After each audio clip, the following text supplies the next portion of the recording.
Hello everyone and welcome back to my channel Edmond Mindaros at another TikTok app update tutorial ang pag-uusapan natin at i-guide ko kayo on how to remove and bulk delete products from your TikTok showcase on TikTok app.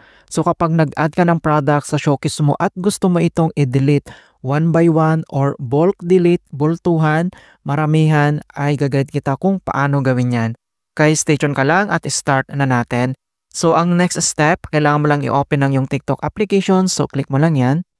And then once na-open mo na ang TikTok applications, dito lang sa baba, ay kailangan mo lang i-select dito yung Meetup profile. So, i-click mo lang yan. At dito lang sa ating TikTok homepage profile.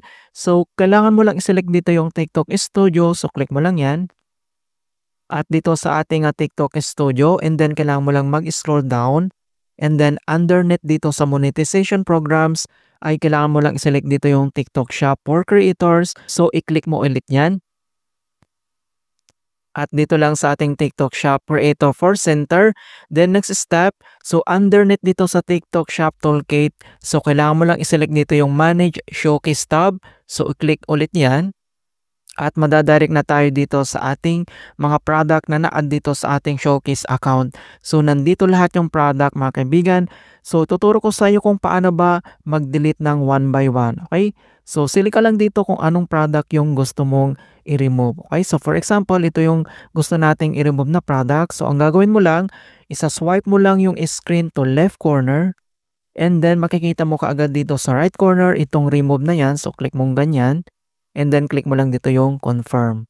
Ayan, so, na-remove na siya. So, swipe mo lang dito sa screen to left corner. And then, click mo dito yung remove.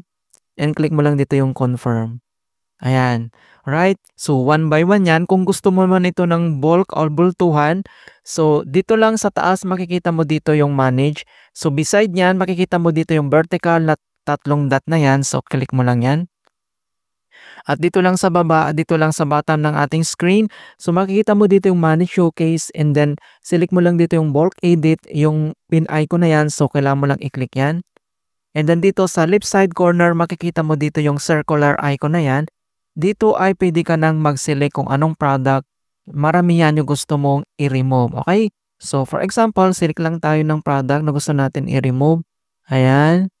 Okay, so select ka lang dito kung anong product yung i-remove natin. Ayan. So, once na-select mo na siya, so, dito lang sa right side, bottom corner ay makikita mo dito yung delete na yan. Okay? So, click mo yung delete. And then, remove 6 product from your showcase. And then, next, i-click mo lang dito yung remove. Okay? So, click mo lang ganyan. And then, next, ayan. So, 6 product remove. And then, click mo lang dito yung done. Ayan guys, so ganun lang po kasimple kung paano mag-remove ng product dito lang sa ating showcase account on TikTok.